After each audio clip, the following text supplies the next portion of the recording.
वो तो बनारस घाट अपनी खूबसूरती के लिए बहुत प्रचलित है, पर घाट के किनारे कई राज लिए बैठे हैं। ये कहानी शुरू होती है बनारस के घाट के पास बने ममता निवास से, जहाँ प्रिया लाल जोड़े में ममता के घर उसकी बहू बनकर आती है। आओ आओ बहू, घर को अपने पैरों से पवित्र करो। ममता घर की दहलीज पार कर ही रही होती है कि अचानक एक बहुत गंदी सी बास पूरे घर में फैल जाती है।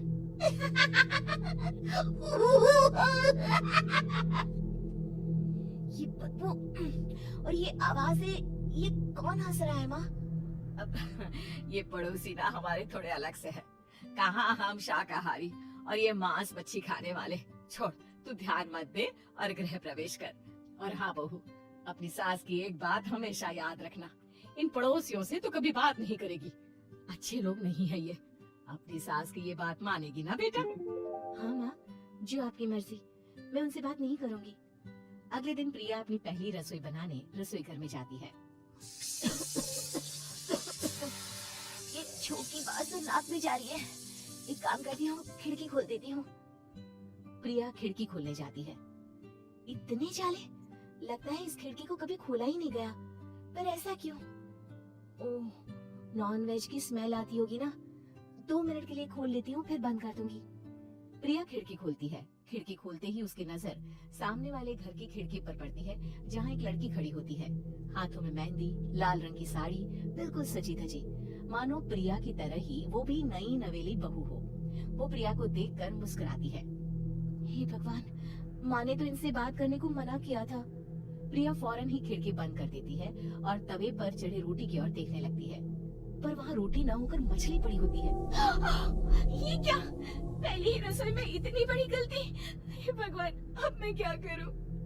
प्रिया बहुत डर जाती है और फौरन रसोई की सफाई करने और फिर सभी के लिए खाना बनाने लग जाती है। जब वो सबको खाना परोसती है, सब तो ठीक है, मैं बेकार में चिंता कर रही थी। हे भगवान, ऐसे ही बस अपनी कृपा बनाए रखना। रात के वक्त जब सब सो रहे होते हैं, तब प्रिया को पायल की आवाज सुनाई देती है, जिससे उसकी आंख खुल जाती है। ये पायल की आवाज कहाँ से आ रही है? प्रिया उठकर उस आवाज के पीछे छत की सीढ़ियों तक जाती है। तभी उसे बच्चे के रोने की आवाज आती है। प्रिया छत पर जाती है तो क्या देखती है? वही लाल साड़ी वाली लड़की अपनी गोद में एक नवजात बच्चे को घुमा घुमा कर सुला रही है। तभी प्रिया की नजर उसके पेट पर पड़ती है। ओह गॉड, ये तो प्रेग्नेंट प्रिया है। सुनिए, बच्चा सो नहीं रहा है क्या? मैं कुछ मदद करूं? नहीं नहीं, आपके घर वालों को अच्छा नहीं लगेगा, मैं संभाल लूंगी। स्नेहा की गोद से बच्चा हाथ मारकर प्रिया की गोद में आने को छटपटाने लगता है। दोनों घर अगल बगल में बने होने के कारण प्रिया उस बच्चे को गोद में ले लेती है। प्रिया के पास आते ही वो सो जाता है। बच्चे का वो स्पर्श रात भर प्रिया भूल नहीं पाती और अगली सुबह वो छत पर कपड़े सुखा रही होती है। तभी उसे एक औरत इशारा करके बुलाती है। स्नेहा कह रही थी बाबू तुम्हारी गोद में आते ही सो गया। मैं गौरी, स्नेहा की माँ हूँ।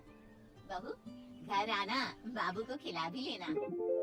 शाम को जब घर पर कोई नहीं रहता, बच्चे से मिलने के लिए प्रिया छिपकर अपनी पड़ोसन के घर चली जाती है और कुछ देर बच्चे को खिलाकर वापस लौट आती है। इसके कुछ दिन बाद ही प्रिया को पता चलता है कि वो माँ बनने वाली है। ममता की खुशी का ठिकाना नहीं रहता। माँ जी, पता नहीं क्यों उल्टी आ रही है। प्रिया भागती हुई वॉशरूम में जाती है तो हरे और लाल रंग की उल्टी करती है। उस उल्टी में से कीड़े निकलते हैं। ये क्या? खून और ये कीड़े! माँ! माँ! प्रिया की आवाज सुनकर ममता दौड़कर आती है, पर बेसिन में कुछ नहीं होता। प्रिया हक्की बक्की रह जाती है। ये सब क्या हो रहा है? प्रिया घबरा जाती है और अपने कमरे में जाकर सो जाती है। डर के कारण वो इतनी थक जाती है कि उसकी आंख लग जाती है। तब उसे ऐसा लगता है उसके पेट पर मानो कोई बैठा हुआ हो। कौन हो? प्रिया के पेट पर एक 5 महीने की बच्ची बैठी हुई थी, जो बुरी तरह जली हुई थी। माँ, तुम ही मुझे लाई ना अपने पेट में? मैं तुम्हारी माँ नहीं हूँ। कौन हो तुम? माँ, देखो मैं जल गई बुरी तरह से। 6 महीने पेट में रहने को भी मुझे नहीं मिला। सिला दो ना माँ। बचाओ! बचाओ! माँ! ममता दौड़कर कमरे में आती है। प्रिया की बातें सुनकर वो सब समझ जाती है। तू कहीं बगल वाले घर में तो नहीं जाकर आई ना बहू? मुझे माफ कर दो, मैं गई थी माँ। उस घर में सब मरे हुए हैं बहू। कई साल पहले स्नेहा उस घर में बहू बनकर आई थी। कुछ ही दिन में वो एक बच्चे को जन्म देने वाली थी। पूरा घर बच्चे के आने की खुशी में खोया था।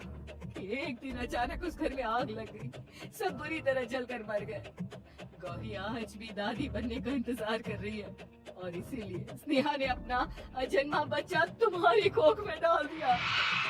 ममता ये कह रही होती कि पीछे से उसके पैरों को एक बच्चा पकड़ लेता है। दादी, दादी। माँ, स्नेहा की गोद में यही बच्चा था। ये बच्चा कौन है फिर? तेरी मौत है।